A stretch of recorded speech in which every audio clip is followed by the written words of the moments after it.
Assalamualaikum warahmatullahi wabarakatuh. Salam sejahtera bagi kita semua. Perkenalkan, kami dari kelompok 1 mata kuliah Evaluasi Kinerja dan Kompensasi Fakultas Ekonomi dan Bisnis Universitas Pakuan yang diampu oleh dosen pengampu yaitu Dr. Woni Ahmad Ridwan, SEMM. Jadi, pada kesempatan kali ini, kami akan memaparkan tentang sistem pengupahan yang dilakukan pada PT Unilever Indonesia Tbk. Namun sebelum itu, saya akan memperkenalkan anggota kelompok kami terlebih dahulu. Baik, yang pertama ada Muhammad Rizky Ramadan dengan NPM 021119037. Yang kedua ada Fadilah Putri Wulandari dengan NPM 021119048. Yang ketiga ada saya sendiri Ismail Pauji dengan NPM 021119423. Dan yang keempat atau yang terakhir ada Mawadah dengan NPM 021120704. Selanjutnya kita akan masuk kepada pemaparan materi tentang sistem pengupahan pada PT Unilever Indonesia Tbk yang akan dipaparkan oleh rekan saya. Baik, di sini saya akan menjelaskan profil dari PT Unilever Indonesia. PT Unilever Indonesia merupakan salah satu perusahaan Fast Moving Consumer Goods atau FMCG terkemuka di Indonesia yang senantiasa menemani masyarakat dengan beragam produknya seperti Pepsodent, Pond's, Lux, Lifebuoy, Dove, Sunsilk, Clear, dan masih banyak lainnya. Unilever Indonesia mulai dan tumbuh sejak 5 Desember 1933. Saat ini, Unilever Indonesia sudah memiliki lebih dari 40 brand dan 9 pabrik.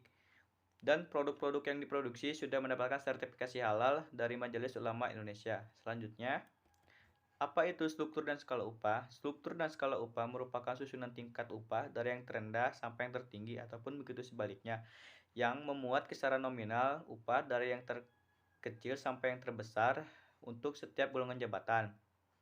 Upah yang tercantum dalam struktur dan skala upah merupakan upah atau gaji pokok yang merupakan imbalan dasar yang dibayarkan kepada pekerja menurut tingkat dan jenis pekerjaan yang besarannya ditetapkan berdasarkan kesepakatan. Menurut pasal 2 ayat 1 Peraturan Menteri Ketenagakerjaan Nomor 1 Tahun 2017, pengusaha wajib menyusun struktur skala upah dan memperhatikan golongan jabatan, masa kerja, pendidikan, dan kompetensi pekerja. Selanjutnya akan dijelaskan oleh teman saya. Padanya saya persilahkan. Saya akan melanjutkan presentasi dari teman saya. Nah, di sini ada 3 metode penyusunan struktur dan skala upah. Nah, dari 3 metode ini, yang pertama ada metode ranking sederhana. Yang mana metode ranking sederhana yaitu menentukan golongan jabatan untuk masing-masing jabatan. Nah, metode yang kedua adalah metode 2 titik. Nah, metode 2 titik ini yaitu metode yang menghubungkan 2 titik dalam bidang koordinat sumbu absis atau X yang merupakan golongan jabatan. Nah, dan sumbu ordinat Y yaitu yang merupakan upah. Nah, pada metode yang ketiga adalah metode point factor. Yang mana metode point factor ini ada 3 komponen. Yang pertama analisis jabatan, evaluasi jabatan, dan yang ketiga adalah penentuan struktur dan skala gaji.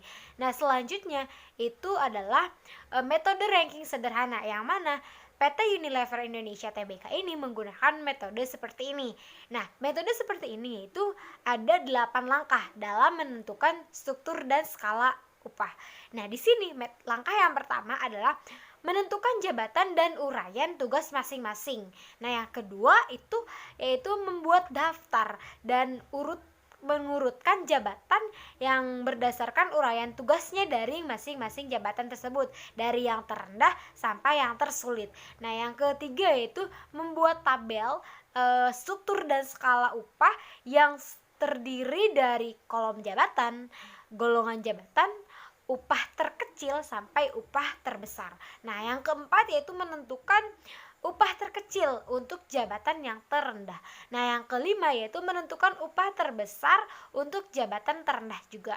Nah, yang keenam itu menentukan upah terkecil terkecil dan upah yang terbesar untuk jabatan-jabatan selanjutnya dengan mengikuti langkah yang keempat dan yang kelima.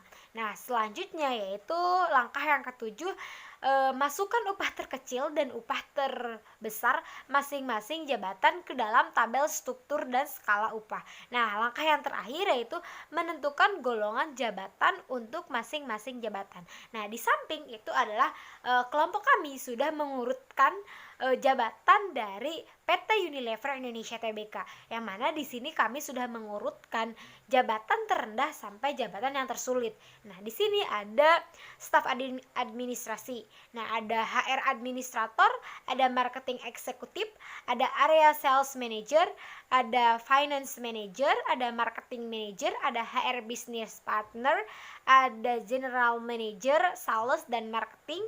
Nah, selanjutnya ada finance director, ada marketing director, dan yang ke-11 ada HR director, dan yang terakhir jabatan yang paling tersulit adalah manager director atau CEO. Selanjutnya akan dilanjutkan oleh teman saya. Terima kasih. Di sini ada struktur dan skala upah dari PT Unilever Indonesia Tbk dengan menggunakan metode ranking sederhana. Di sini jabatan pertamanya yaitu ada staf administrasi dengan golongan jabatan 1 yaitu dengan upah 4.500.000 sampai dengan 5.500.000. Lalu ada HR administrator dengan golongan jabatan 2 yaitu dengan upah 6 juta sampai dengan 7.500.000. Lalu ada marketing eksekutif dengan golongan jabatan 3 yaitu dengan upah 5.500.000 sampai dengan 11 juta. Lalu ada area sales manager dengan golongan jabatan 4 yaitu dengan upah 12 juta sampai dengan 25 juta. Lalu ada finance manager dengan golongan jabatan 5 dengan upah 20 juta sampai dengan 55 juta. Lalu ada marketing manager dengan golongan jabatan 6 yaitu dengan upah 33 juta sampai dengan 55 juta. HR business partner dengan golongan jabatan 7 yaitu dengan upah 44 juta sampai dengan 71 juta. Lalu ada general manager sales marketing dengan golongan jabatan 8 dengan upah 73 juta sampai dengan 155 juta. Lalu ada finance director dengan golongan jabatan 9 yaitu dengan upah 150 juta hingga 250 juta. Lalu ada marketing director dengan golongan jabatan 10 yaitu dengan upah 155 juta hingga 260 juta. Lalu ada HR director dengan golongan jabatan 11 yaitu dengan upah 155 juta hingga 315 juta. Lalu yang terakhir ada manager director atau CEO dengan golongan jabatan 12 yaitu dengan upah 210 hingga 420 juta. Selanjutnya kita masuk kepada kesimpulan. Gaji atau upah merupakan sebuah kompensasi dari perusahaan kepada pekerja dalam kurun waktu yang sama. Dengan mengacu kepada Peraturan Menteri Ketenagakerjaan Republik Indonesia Nomor 1 Tahun 2017 tentang struktur gaji dan skala upah, pada PT Unilever Indonesia Tbk sendiri, penyusunan struktur dan skala upah menggunakan metode ranking sederhana, yang dimana metode ini menitiberatkan perhitungan struktur dan skala upah sesuai kemampuan dan tingkat jabatan. Jadi, pada PT Unilever Indonesia Tbk ini, jika semakin berat tugas seseorang, maka semakin tinggi upah yang diterimanya. Sampai disinilah pemaparan dari kelompok kami. Terima kasih telah menyimak sampai selesai. Dan bila ada tutur kata dan bahasa kami kurang berkenan, mohon dimaafkan. Dan sampai jumpa di video selanjutnya. Wassalamualaikum warahmatullahi wabarakatuh.